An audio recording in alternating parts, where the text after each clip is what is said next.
Olá, sejam muito bem-vindos a mais um Isto Não é Pera Doce. No programa de hoje temos como convidado João Correia. Muito obrigado por ter aceitado o nosso convite. Não, obrigado eu. O João construiu uma incrível carreira profissional a perseguir um sonho, uma paixão, os tubarões. E foi uma paixão que nunca acabou até hoje. Licenciou-se em Biologia Marinha, é mestre em Modelação de Recursos Marinhos, doutorado em Pesca Comercial de Tubarões e Raias em Portugal. Bem, correu o mundo para aprender com os melhores, também para nadar com tubarões, aquilo que nós normalmente fugimos, mas o João viajou para fazer isso. Instalou os primeiros tubarões no Zoo de Lisboa e também foi responsável pela captura e transporte de todos os animais no oceanário de Lisboa. Bem, pelo meio abriu uma loja online de lingerie e produtos assim mais marotos, como costuma dizer. Já fez stand-up, dá palestras, escreveu livros e fundou a Flying Sharks, que é assim uma coisa, transforma o João quase uma figura de um filme de aventuras, não é? Quase de ser uma espécie de Indiana Jones, só que não é com arqueologia, é com animais, não anda à porrada com ninguém, mas dá para colecionar histórias incríveis, seguramente para contar aos netos dos netos, por aí fora, não é? É um especialista em tubarões. Porque é que haveríamos de convidar alguém que é um especialista em tubarões, não que para um programa sobre educação, não que dar aulas seja tão perigoso, mas convidámo-lo principalmente porque tem um atrevimento de viver e trabalhar a fazer o que gosta. Concorda que é uma das coisas mais difíceis de se conseguir na vida, para a maior parte das pessoas, ou não?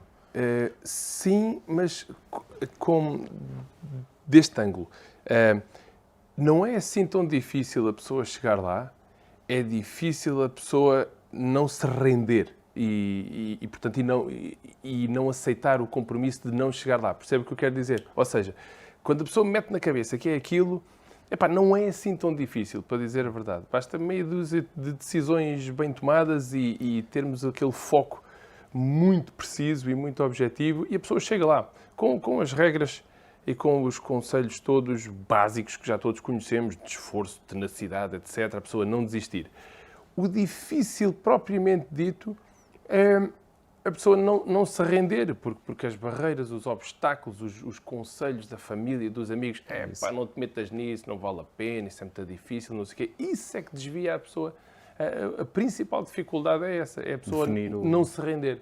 Definir primeiro o objetivo e ir atrás de um sonho, saber com o que é que realmente o move. Li no seu livro que falava um pouco da ânsia por objetos na sua infância e que isso o fazia correr atrás das coisas. Isso. Sente que esta nova geração de crianças e jovens lhes falta essa ânsia? Sim. E lá está, não querendo ser de forma alguma deselegante com a rapaziada nova, até porque todas as gerações se queixam da geração mais nova, não é? Isto é um discurso recorrente, tipo, no meu tempo é que era bom e tal. Mas pronto. Mas noto isso, eu dou aulas há muitos anos e eu lembro-me de, quando era miúdo, com os meus amigos, família, etc., havia aquelas ganas de se a pessoa tivesse boa nota e ia aos carros de choque, se a pessoa tivesse bom comportamento e ia ao cinema. Havia muito aquela coisa. Eu lembro perfeitamente, se eu tivesse a melhor nota da turma, o meu pai dava-me umas massas. Portanto, desde miúdo, que sempre fui assim, sempre fui muito incutido a perseguir esse tipo de objetivos. E não noto isso de todo na malta nova, mas de todo. A sensação que se tem é de que eles, quando querem uma coisa, basta pôr assim o dedo no ar e já está. E aquilo aparece-lhes à frente. E acho isso perigoso, sinceramente. Porque está-se a tirar à malta aquela necessidade, a ânsia, lá está, de ir atrás de uma coisa. E ter uma estratégia para resolver um problema. Desenhar um plano para lá chegar.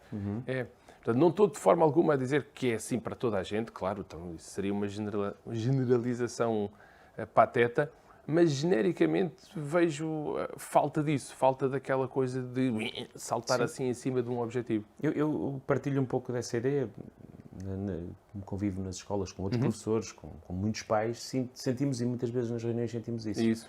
Fala-se, este miúdo está aqui com estes problemas, não alcançou estes objetivos e, no entanto, nada lhe...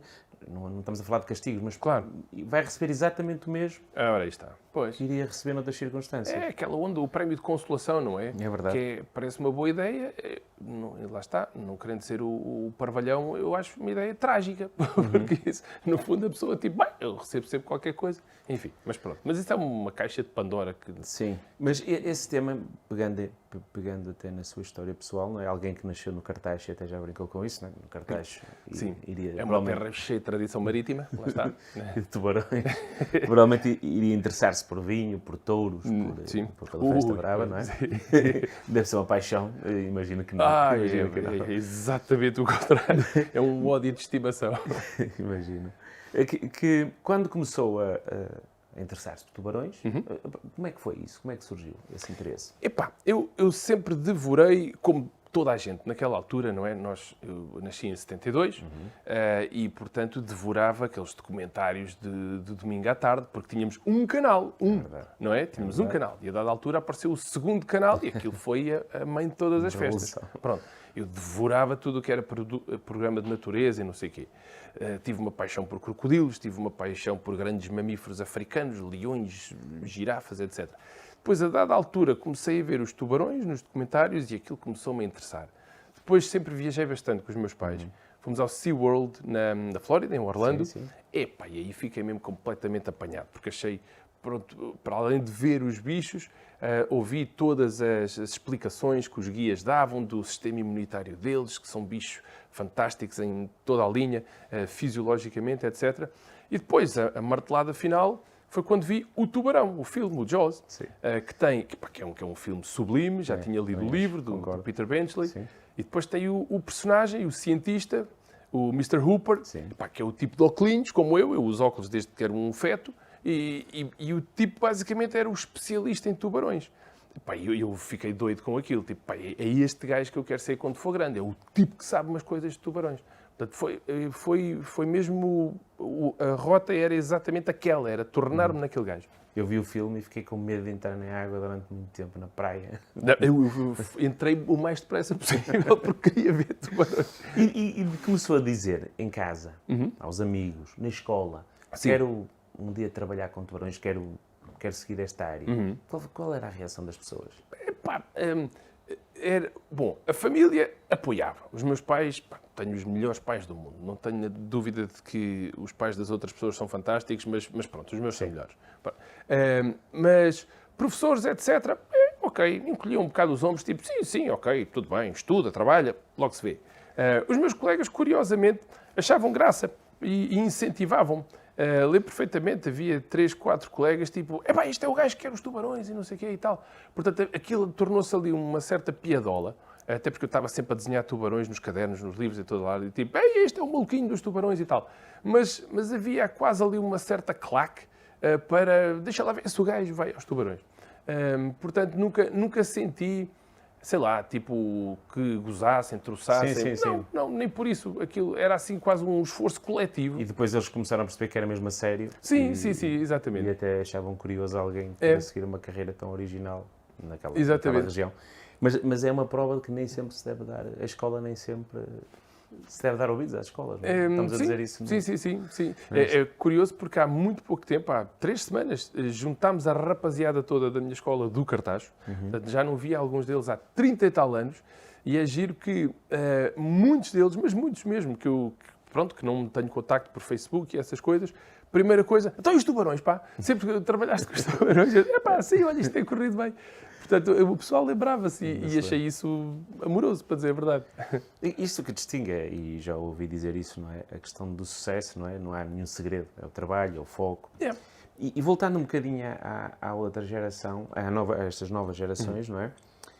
Não acha que esse foco, estou a falar agora de jovens mais... já no final da juventude, não no final da juventude, no final da adolescência e início da adulta, não tem esse foco ou acha que isso não se pode generalizar também? Essa é daquelas perguntas muito difíceis de responder. Vamos lá ver. Muito honestamente, na minha altura, também não havia assim tanta gente quanto isso que tivesse assim uma cena bem definida. Ok, havia... colega queria psicologia, um colega meu no 12º ano queria filosofia, queria ser filósofo, e é filósofo hoje em dia.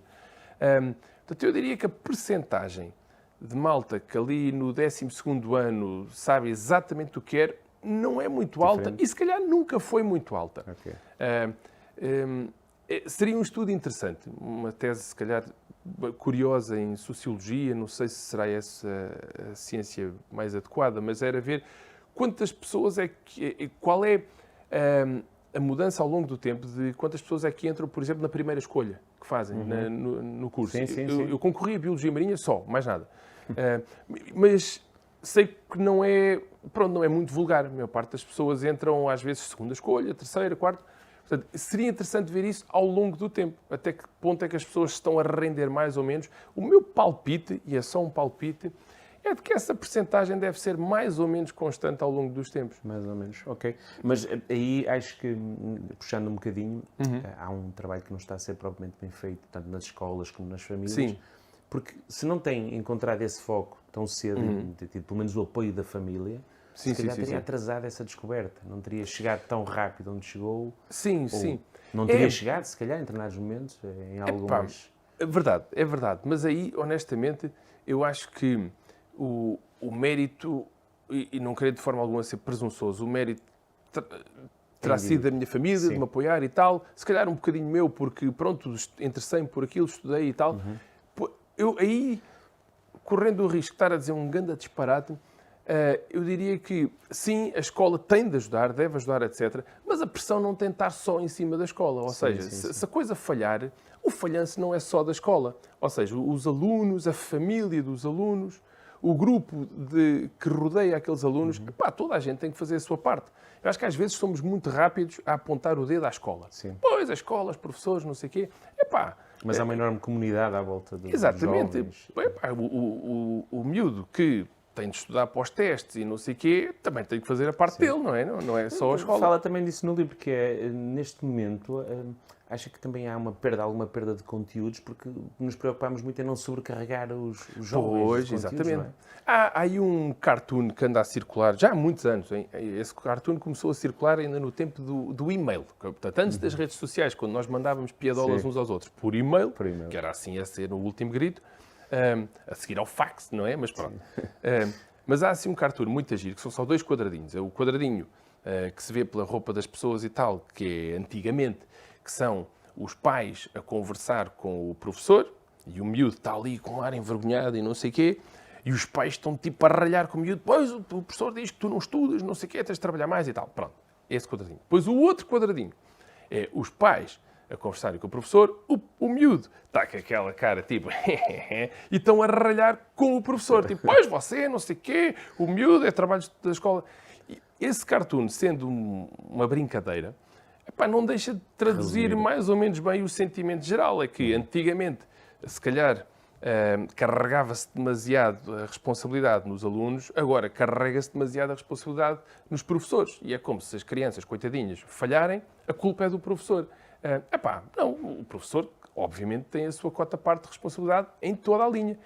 Mas, caraças, o aluno também tem que fazer alguma coisa. E refere-se também nas avaliações, que claro. São dadas muitas por causa do stress, não é? Exatamente. Sim, lá está, eu dou aulas, eu sou um privilegiado, atenção. Eu dou aulas de ensino superior e a finalistas. Pois. Portanto, 3º ano, pessoas agora, já não é? mais focadas, interessadas na área. Aquilo é malta 5 estrelas. Portanto, eu mesmo quando eu tenho a audácia de me queixar, que não me devia queixar, mas quando tenho essa audácia, estou-me a queixar de barriga muito cheia. Por exemplo, eu dou 12 horas de aulas por semana. Depois corri os testes, não sei o que e tal. Eu tenho uma amiga minha de liceu que dá... e tenho 2 turmas. Tenho uma amiga minha que tem 9 turmas e eu tenho 2 semestres, com 2 testes em cada semestre. Ela tem 3 períodos, com 2 testes e trabalhos de casa e não sei o quê. Eu no outro dia almocei com ela e eu fiquei tipo de boca aberta, tipo, isso é absolutamente notável. Eu sinto que já estou a morrer de trabalho. Eu com uma carga dessas aguentava meia semana e ia para casa, não aguentava. Portanto, o trabalho que os professores pré-ensino superior fazem é absolutamente notável. Como é que é possível acompanhar tantos alunos, conhecê-los tal e qual. E chegar a esse ponto? É muito complicado. Também para terminar esta conversa ainda, recordei-me de uma coisa que disse sobre o Bolonha, já que está a falar dos 3 anos, não é? Yeah. Eu lembro-me que numa das suas apresentações, e tinha muita piada, a dizer que foi o único que ficou contente por isto ter menos tempo para treinar o curso. Sim. Mas agora, ao refletir, acha que eles se calhar perderam tempo que pode ser importante para contactar com as áreas profissionais? Mais outra pergunta difícil. Enfim, vejo vantagens e desvantagens. Como eu escrevi no livro e como disse muitas vezes, portanto, eu entrei para a licenciatura em 90 e ela tinha 5 anos e a meio passou para 4. Eu fiquei radiante. Toda a gente fez greve e não sei o quê e eu, não quero-me ir embora daqui e começar a trabalhar o mais rápido possível. Pronto. Hoje em dia, sinto que portanto, eu dou aulas a finalistas, estão no 3º ano. Ora, eu lembro perfeitamente, e acho que essa experiência é mais ou menos comum a toda a gente, o primeiro ano é um ano quase perdido. Um tipo é caloiro, está longe de casa dos pais, é copos, é praia, é namorado, não sei o quê. Portanto, o primeiro ano é doideira total. No 2º ano, um tipo começa a ver, se calhar tenho que começar aqui a estudar qualquer coisa e tal. No 3º é quando a pessoa engrena. Não é? Quando a pessoa percebe, pronto, é assim que esta treta funciona, as fotocópias estão ali, a melhor cerveja está ali, não sei o quê. Pronto, um tipo tem aquilo dominado. Ora, antigamente ainda tínhamos mais 2 para recuperar, não é? Para ficar com uma média jeitosa e tal. Agora os tipos, quando começam a entender o que é isto de ensino superior, acaba. É claro, depois a esmagadora maioria deles segue logo para mestrado, acabam por fazer os 5 na mesma, não é? Fazem 3 mais 2. Mas não sei se esta história de Bolonha, de facto, não veio antecipar muito as coisas. E não terá reduzido, em alguns casos, mais o contacto com o mundo profissional? Porque os últimos 2 anos voltam a ser, chamar mestrado, volta a ser mais... Sem dúvida. Eu entendo, lá está, não sendo adepto de teorias de conspiração, eu entendo a motivação desta história toda e tal. Pronto, o pessoal paga mais propinas e não sei o quê. Eu entendo como é que se chegou a isto. Mas, enfim, pessoas infinitamente mais qualificadas do que eu poderão comentar se foi uma boa ou uma má ideia. Ok. Olhando um bocadinho para o seu percurso, eu vejo aqui, por exemplo, a questão do empreendedorismo. Já criou a Flying Sharks, tinha criado também um negócio digital em torno de lingerie, criou um perfil bastante interessante, mas aqui o que me chama a atenção é o empreendedorismo e a noção que foi desenvolvendo desde cedo de empreendedorismo. Sim. Isso deveu-se a um contexto familiar e contou a história até das do seu fotocópias. pai e das fotocópias. Sim. Isso foi na escola, depois aquela das negociatas, não é? Sim. E que muita gente não tem esse acesso. De que forma é que é possível levar, ou estaremos nós a levar, por exemplo, esse pensamento de empreendedorismo para as escolas? Tem alguma ideia sobre... Só perguntas difíceis hoje. Vamos ver. Bom, para já, eu não sei se será assim tão vital enchermos a malta de ideias empreendedoras. Ou seja, há sempre uma franja da população, quer profissional, quer estudantil, que tem esse bichinho, não é? Pronto. Também sabemos que os números são terríveis. Ou seja, é tipo na ordem. Eu estive numa sessão de lançamento do Smart Ocean, agora mesmo, em Peniche, e um grande empreendedor, o Francisco, falha-me agora o apelido, que está nos Estados Unidos e é investidor hoje em dia. É um tipo que foi da academia para, agora é investidor. E o tipo dizia um número que já todos ouvimos montes de vezes. A esmagadora maioria das startups, em 90% falham nos primeiros 2 anos. Portanto, é preciso ter alguma cautela com esta onda que vemos hoje em dia de embora lá toda a gente ser empreendedor. Vamos com calma. Ser empreendedor é giro e é interessante e tal, mas tenhamos consciência de que a percentagem de falhanço é catastrófica. Portanto, se calhar não é para todos.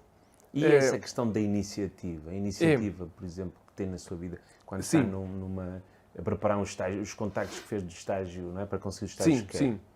Não, exatamente. Isso lá está, isso eu gosto de pensar que ajudo muito os meus alunos.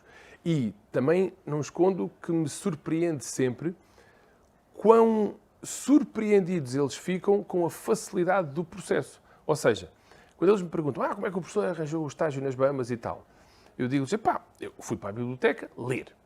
Ler papers, não é? Artigos e tal, sobre tubarões e não sei o quê. Havia muitos que não me interessavam. Trabalho assim de laboratório e tal, sim senhora, super interessante, mas não era para mim. Mas havia o trabalho de campo, andar lá a marcar os bichos, seguir os movimentos, aquilo achei muito giro. Escrevi cartas, a carta era sempre igual, só mudava o cabeçalho. Àqueles investigadores a implorar, a rastejar, a suplicar-lhes por um estágio.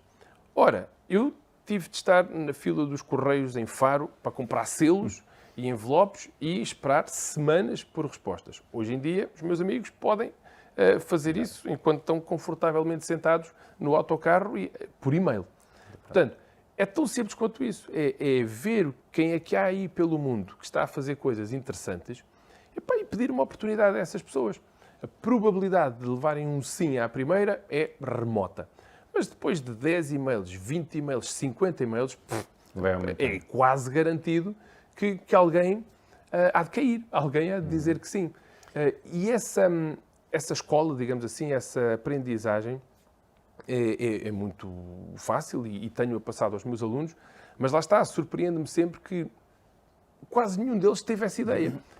E isso, de facto, é um bocadinho perturbador. Pois, eu também, quando falava de empreendedorismo, falava às vezes não só nessa área, mas também a iniciativa de tomar essas decisões. Sim. Porque, por exemplo, mesmo as universidades e o ensino profissional onde eu trabalho, os estágios, eu fico sempre surpreendido quando me aparece um aluno e diz, professor, eu quero ir para aquela empresa. Boa. E vou-lhes mandar um e-mail, vou entrar em contacto, e só não é um por ano, é um de 2 ou 3 em 3 anos, é que faz isso. E consegue, normalmente consegue. Exatamente. E estágios, quando quero eu a pedir, as empresas não temos disponibilidade e aceitaram essa proposta. Exatamente. Então, falou um bocadinho de meritocracia, que encontrou pessoas fora de Portugal. Sim. Exatamente. Depois, a questão que conta depois no nosso cenário. Mas acha que Portugal ainda está longe de uma cultura assim?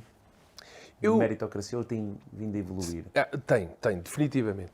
Eu diria que estamos cada vez mais assim. Eu hoje em dia tenho a minha empresa, mas também sou funcionário público. Já fui funcionário público antes de ir para o Oceanário, estive no IPIMAR, agora o IPMA. E aquela onda de subir na carreira pelo tempo, não é? Pelo tempo de serviço e não sei o quê, isso sempre me arrepiou, para dizer a verdade. Numa empresa, no setor privado, a pessoa, se for bom, sobe, é promovida, etc. À partida, não é? Sim, se as regras do jogo estiverem bem definidas. Se não for bom, pois terá de dar o lugar a outro. Hoje em dia, em Portugal, pelo menos do que vou vendo à minha volta, eu diria que estamos cada vez mais assim. Sim, há muita história macaca, histórias menos simpáticas, mas também as há nos outros países. Eu tenho a sorte de lidar com malta do mundo inteiro. Não vejo de forma alguma que estejamos pior. Aliás, até ocorrem muitas histórias de terror noutros países, por isso não creio que estejamos pior. Ok. Fico contente em saber isso. Eu também calculo que sim. Muitas vezes é mais a atenção mediática que se dá a certos casos do que depois estar a ser verdadeiramente generalizada. Agora vamos começar a ir um bocadinho para a área profissional, não é? A questão dos tubarões. Eu sei que costuma dizer, mas gostava também de falar um bocadinho sobre isso, não é? Que o homem é muito mais perigoso para os tubarões do que os tubarões. Sim. Mas de longe, enfim. Números assim redondos. Por ano temos cerca de 40 e tal ataques, incidentes com tubarões no mundo inteiro. E desses, para aí 10% são mortais. Ora, lá está. Não querendo ser deselegante, isso, estamos a falar de 4, 5 pessoas por ano, é o número de vítimas mortais nos primeiros minutos da Operação Ano Novo, não é? Sim. Infelizmente. É verdade. Portanto, a nível global, planetário, isto são números irrisórios, terríveis, naturalmente, mas vestigiais, quer dizer, menos que residuais. O outro lado da moeda, as estimativas são difíceis de fazer, mas o número clássico que se aponta quando se fala sobre isto é de 100 milhões de tubarões por ano. Agora, a maior parte das pessoas não tem noção. Mas as espécies de grande porte de tubarão, que são 400 e tal espécies de tubarões, 600 e tal espécies de raias. Aqueles tubarões grandes que vemos na televisão, no canal National Geographic, no Odyssey, etc., pronto, passando a publicidade, esses tubarões, a maior parte, têm um sistema reprodutivo muito semelhante a nós, a mamíferos, aos golfinhos, às baleias. Portanto, são animais que atingem a maturação sexual para aí com 15, 16, 17 anos, já com 100 quilos, têm ninhadas de um bicho, às vezes, ou dois, ou uma dúzia. Portanto, não é como um atum que mete 150 milhões de ovos. Sim. Está bem que aquilo tem uma mortalidade catastrófica logo no início. Mas estamos a falar de animais, são peixes que se desenvolveram há 400 e tal milhões de anos, antes dos dinossauros, e que foram os primeiros a ter este tipo de reprodução. Ora, isto é a reprodução para animais que vivem num ambiente estável e que, portanto, não têm grandes ameaças. É claro, depois da Segunda Guerra Mundial, quando a pesca industrial começou a martelar assim à série, fruto do crescimento da nossa população, que bateu nos 8 mil milhões agora há poucos dias, no dia 15, pronto, isto não dá de todo, não é comportável animais com essas características aguentarem este tipo de pancada. E os tubarões estão a ser mortos, na maior parte dos casos, como vítimas não é, secundárias, porque se caça outras espécies, ou mesmo também... As duas coisas. Vamos ver. Há casos clássicos, por exemplo, a pesca do espadarte. O famoso espadarte, que toda a gente gosta, de um bom bife de espadarte e tal. Sim. Cada vez há menos espadartes. Então, as cotas para o espadarte são muito reduzidas. Então, os barcos vão para o mar para apanhar espadarte. E o alvo, de facto, é o espadarte. Só que, numa linha em que vem em 100 anzóis, vem um espadarte e vem 10 tubarões. O barco faz 1, 2 viagens e a cota do espadarte esgota. Já não dá para apanhar mais espadarte. Pronto, nas viagens a seguir, o tubarão já não é a captura acidental, passou a ser o alvo. Ou seja, é quase irrelevante se o bicho é acidental ou é alvo. São mortos na mesma. Pronto, vai dar ao mesmo. E são números perfeitamente avassaladores. mesmo. Curiosamente, há dois dias, tivemos uma vitória tremenda na conferência CITES, no Panamá. Toda a família Carcarinida, que lá está, é aquele tubarão clássico do póster, não é? Essa família entrou para a convenção CITES. Significa que já não é possível comercializá-los. Portanto, a convenção CITES atua nas fronteiras. Já não podem passar a fronteira sem ter um documento que cada autoridade, cada país, prova a dizer que sim senhora pode ou não pode. Vai diminuir bastante. E diga uma coisa, indo direto à sustentabilidade, acha que as pessoas estão realmente mais conscientes da problemática da sustentabilidade, ou estamos ainda a misturar muitas coisas? Estamos todos mais conscientes, mas ainda há um longuíssimo caminho para percorrer. Longuíssimo. Pá, lá está. Não querendo ser fuleiro, mas tive discussões de murros na mesa com a minha família. São pessoas elucidadas, etc. Sim. Mas nas autárquicas passadas, e atenção que o comentário que vou fazer a seguir é absolutamente apartidário. Okay. Não tem cor e não vou mencionar nomes nem partidos. Mas chocou-me profundamente ver cartazes do género: vamos devolver Lisboa aos automobilistas.